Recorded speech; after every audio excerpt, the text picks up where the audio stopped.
नमस्कार साथियों, पिछले कई दिनों से चर्चा का मुख्य विषय रहा वक्फ बोर्ड। आइए समझते हैं क्या है वक्फ बोर्ड। सबसे पहले वक्फ का मतलब समझ लेते हैं। वक्फ का मतलब होता है दान। मुस्लिमों में इस्लाम धर्म को मानने वालों के द्वारा जो भी धार्मिक रूप से दान किया जाता है वह सीधे और सीधे वक्फ का हो जाता है। अब समझते हैं वक्फ बोर्ड क्या है।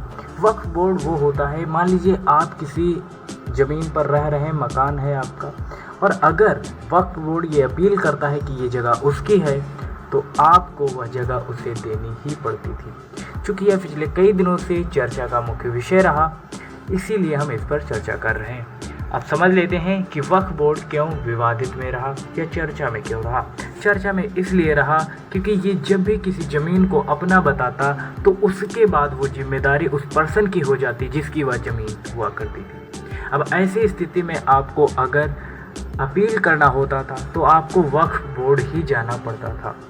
उसके अलावा आप कहीं भी उसकी शिकायत या फिर अपील नहीं कर सकते।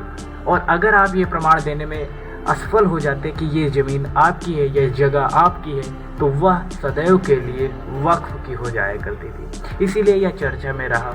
अब समझ लेते हैं वक्फ एक्ट में बदलाव क्यों ज़रूरी है।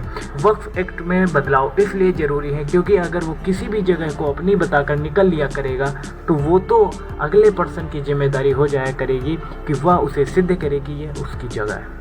और अगर वो सिद्ध करने में असफल होता है तो उसे उस जगह से हाथ धोना पड़ सकता है, अर्थात वो जगह वक्फ को देनी पड़ सकती थी। इसीलिए वक्फ एक्ट में बदलाव जरूरी है। आई होप आप सभी ने इसको समझ लिया होगा। मिलते हैं ऐसी नेक्स्ट इन्फॉर्मेटिव वीडियो के साथ, तब तक के लिए जय हिंद, नमस्कार। देखते रहिए SS लाइफ टाइम।